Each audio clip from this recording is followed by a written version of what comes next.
Hi, this is Brian. Welcome back to the Optimal Living 101 Masterclass series. Today I'm thrilled to be chatting about Peak Performance 101. How to reach your potential and do your best when it matters most. I'm really excited about this class. It was super fun to prepare for. Peak performance is one of my favorite subjects. We have a ton of philosophers' notes on peak performance, mental toughness, etc. And I see this class as kind of a combination of Purpose 101 and Confidence 101. So identifying your ultimate purpose. What are you here to do? What is it that you and only you can give to the world? And then Confidence 101, knowing you have what it takes to bring that vision to life. To me, that's what peak performance is all about. It's not just one episode or one instant in your life where you crush it. It's your life and this ultimate peak, this ultimate potential that you are capable of. And how do we get to that destination? That's what this class is all about. We'll start, as always, with a quick look at our top 10 big ideas and then jump in. All right, so our first big idea is you need to pick your peak, then you need to make your plan, then you need to go all in. Peak, plan, all in. Obviously, you need to know where you're headed. If you don't know what your ultimate peak is, then how are you going to get there? Answer, you're not. And you can't pick 10 peaks, you got to pick one. You got to be willing to make trade-offs and go all in on one particular end goal. Then you need to make your plan. You need to figure out how you're going to systematically go from where you are to where you want to go. We're going to unpack all of that. Then we're going to talk about going all in, the intensity of people who truly achieve greatness in the world. They're not kind of sort of going for it. They're all in. The second big idea is the gift plus purposeful practice. Anders Ericsson is the world's leading expert on expert performance, on what makes great people great. His book is called Peak, right? Peak Performance 101 Peak. And he says a lot of times we look at people who do great things and we think they just have the gift. He says, no. We all have the gift. And the gift is our ability to get better via purposeful practice. We're going to talk about how to go about doing that. The third big idea is to get gritty. Peak performance isn't a fireworks display once in your life. It's a compass that's driving you toward your highest potential. You need grit to sustain yourself over that long vision. We're going to talk about Angela Duckworth's amazing research in her book, Grit, intense passion plus intense perseverance. There are 4 psychological assets she says you need to build if you want to have grit. We're going to talk about how to go about building grit and getting gritty. Fourth big idea is presence. This is inspired by Amy Cuddy in her great book and her great research. We're going to have 3 aspects to presence: priming, affirmations, self-affirmation theory.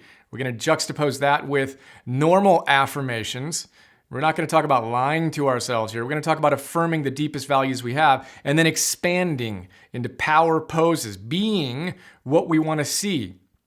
And knowing that how we hold ourselves affects how we feel and how we perform. The 5th big idea is to breathe and to say to yourself, I'm excited. When you are stepping up to a big event in your life, taking a deep breath is the number 1 tip recommended by all experts, from Navy SEALs in their peak performance to sports consultants to psychologists, etc. Drop in via deep breaths, but don't try to get calm.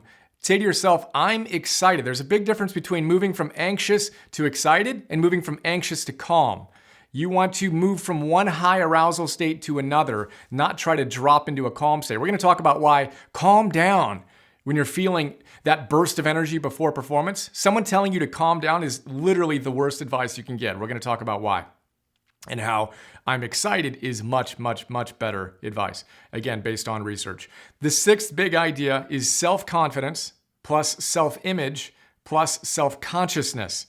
Again, you need to have confidence, confidere. You need to believe in yourself. You need to know that you can achieve that ultimate peak.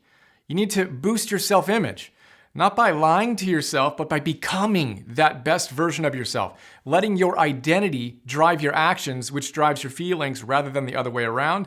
And then you need to reduce your self-consciousness. If you want to predict who's going to choke in a big event, you can look at who's the most self-conscious. That's actually one of the best predictors. We need to reduce our self-consciousness. We'll talk about how and why. Before we talk about our 7th big idea, which is the choke vacuum.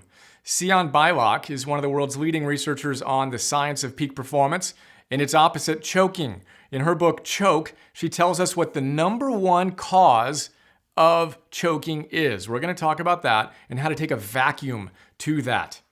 It will be fun. Eighth big idea is to visualize. The 3 Ps.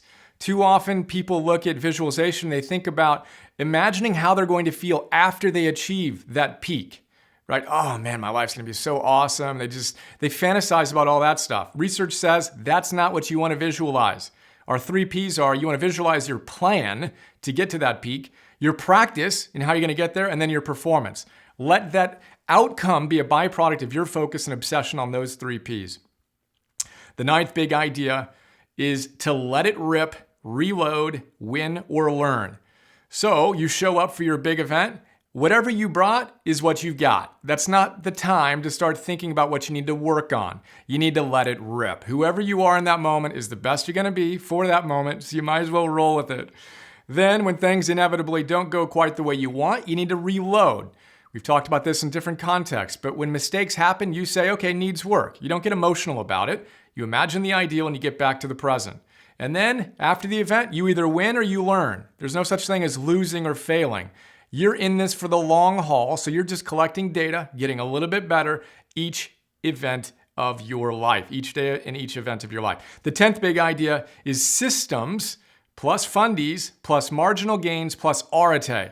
Ultimately, this all comes down to systems. You've got to figure out what works and do that again and again and again, and then find little marginal gains, little tiny ways to get a little bit better day in and day out.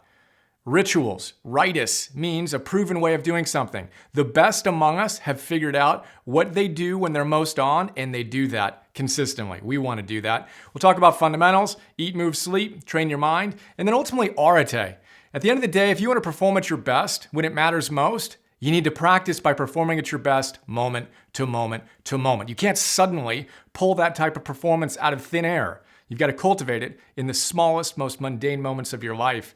We have a word for that in these classes. It's arete. That is a quick look at peak performance. Let's jump in.